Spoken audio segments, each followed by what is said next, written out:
Hey everybody, welcome to Sunday's Q&A. I decided to have Scott join me because most of the time you guys don't see this, but he has beautiful ideas when I'm answering questions. So I decided instead of regurgitating what he says, he can just say it himself. Please don't forget to like, comment, subscribe. I love hearing from you guys. Also, consider joining our Discord.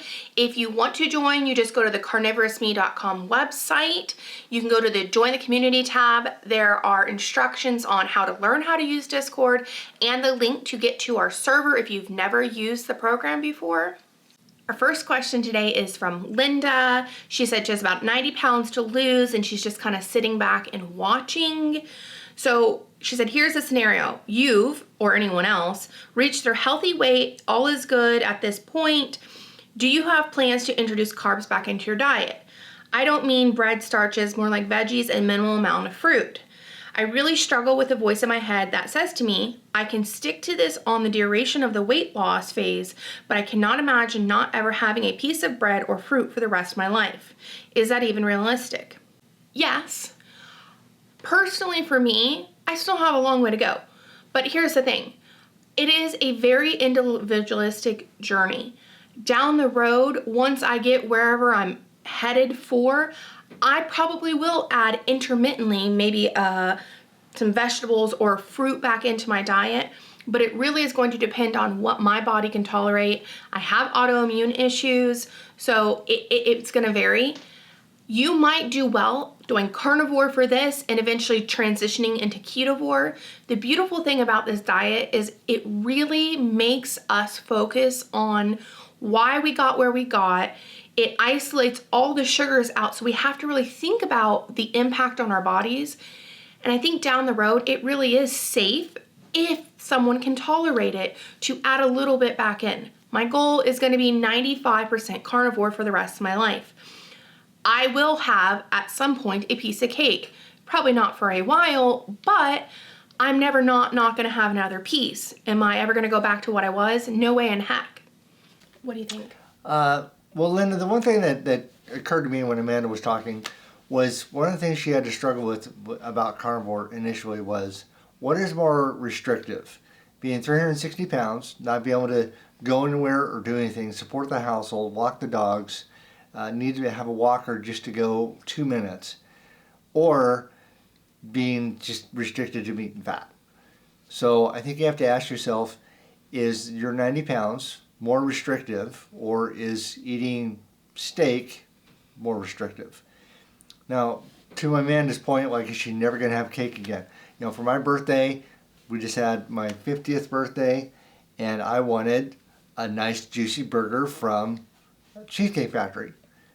That's fine. That's you know, having these meals is not so dogmatic. You can't have something like that for the rest of your life. It's just 95% of the time, I'm going to be having meat. If we view this as I need to do this to lose weight, that's where the struggle and the guilt and the shame come in because you're trying to lose weight. But instead, viewing this as a lifestyle, it becomes much easier when you have like one off meal thing, just like, meh, life happened. You go right back onto it the next meal. It makes it so much easier if you can change your perspective around it. Hidden Creek Gardens, Beth said, I need to know about variety. How do you not get tired of eating meat? I use spices. I honestly don't know if I could tolerate just beef and salt for the rest of my life. I don't get tired of it at all. I thought I would. I used to be that person that wouldn't eat leftovers more than twice in a row because just couldn't do it. And now the meat is so satiating. It has become so much less about living to eat versus eating to live. But there's so many things you can do with meat. You got chicken wings, grilled chicken thighs. You've got steak and 8,000 different spicings you can do. You can do ribs pork, ribs beef. You can do pot roast. God, there's so many other things. There's skirt steak. There's pork carnitas, beef carnitas. There's 1,000 different ways that you can cook meats to get variety. There's sausage, beef sausage, Italian sausage, chorizo. I mean, the list goes on of the different things. I didn't even mention fish. There's all sorts of kinds of fishes you can eat. That's the variety, is just changing up the type of meat or how you spice it. And it just, honestly, It's a breeze. Since I've been doing most of the cooking, I have a little bit different perspective. One of the best ways I think to change the variety is how you cook it, not just the spicing, but texture. So we had pork carnita meat for Thanksgiving, I think. No, it's like a while back with family. And brother-in-law, we pulled out the pork carnita, it was pulled apart, but then put it in the oven and put it on broil and crisped it. And it made it like 1,000 times better. Just the crunchiness. It was delicious. It was delicious. Amanda loves the steaks I'm making right now because I charbroil the outside just kind of perfectly, and she like eats all the way around the side first before she goes to the center because she loves that texture of just the crispiness. So texture is also a very big way to give variety in your meat. Mary Lou asked, do you feel your mind to be more relaxed on the carnivore diet? I did.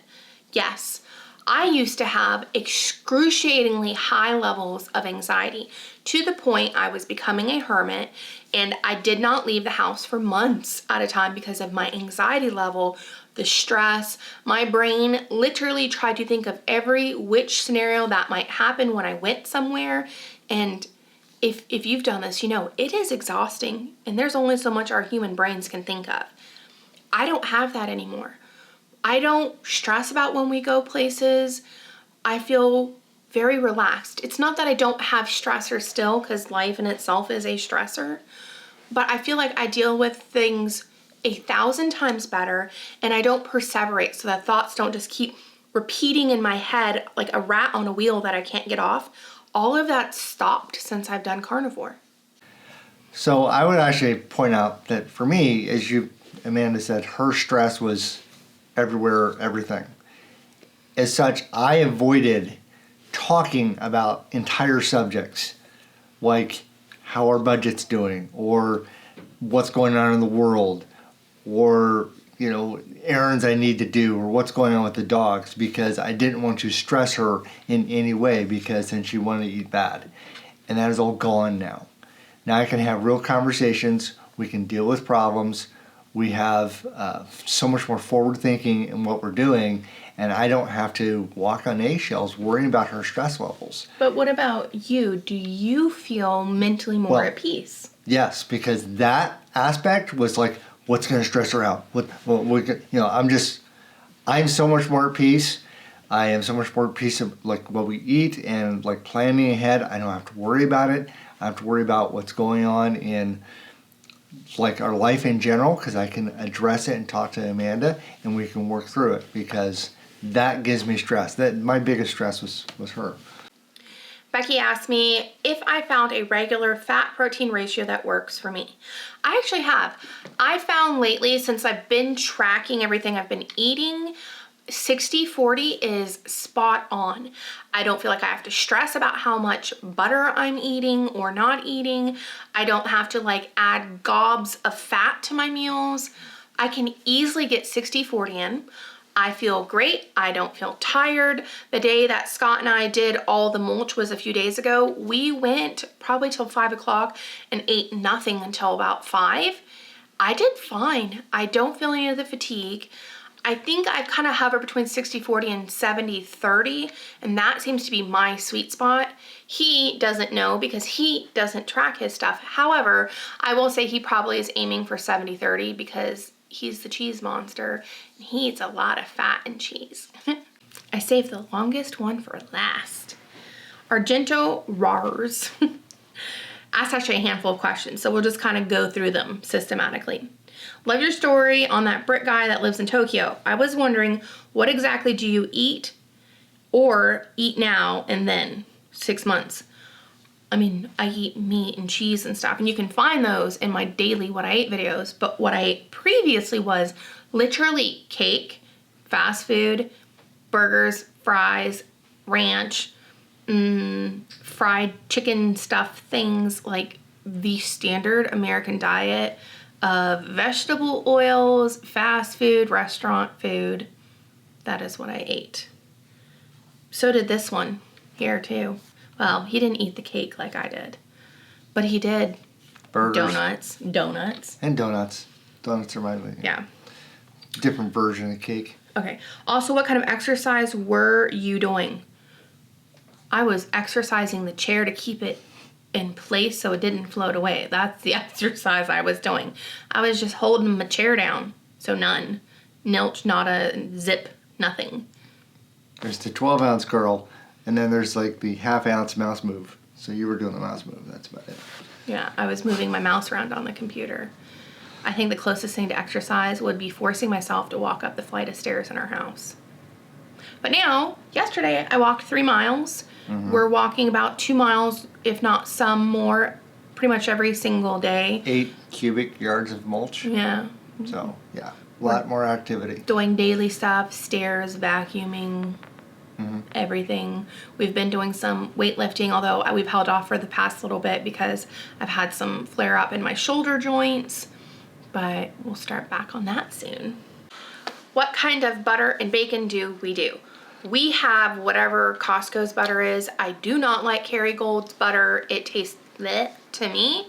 I don't know about Scott, but he eats probably less butter than I do anyways. As far as bacon, we used to do Black Forest bacon prior to doing carnivore, but there is a lot of sugar in that. We now make our own bacon at home. It does have just a smidgen of sugar, but it's in there specifically because it helps reduce bacteria and it also helps your bacon from drying out, but it's so little you couldn't even count it on a calorie scale. That is what we do for butter and bacon. Something I do use that I just haven't said because I just never thought about it. To cook my meats, we use organic avocado oil. No, this is not carnivore. I do not like the taste of ghee, and to cook meat at a higher temperature to use butter-esque things, you have to use ghee because the smoke point of butter, I believe, is 350, and it turns rancid after you get above that. Avocado oil's burn point is 500 degrees, and I believe ghee is about the same. But as I said, I don't like the taste of ghee. So we use avocado oil. It is excellent to just toss the meat in, especially the chicken wings, and then grill them. So if you guys are having a problem with that, that is a suggestion I have. If you can tolerate it okay, I do just fine with the avocado oil, and so does Scott.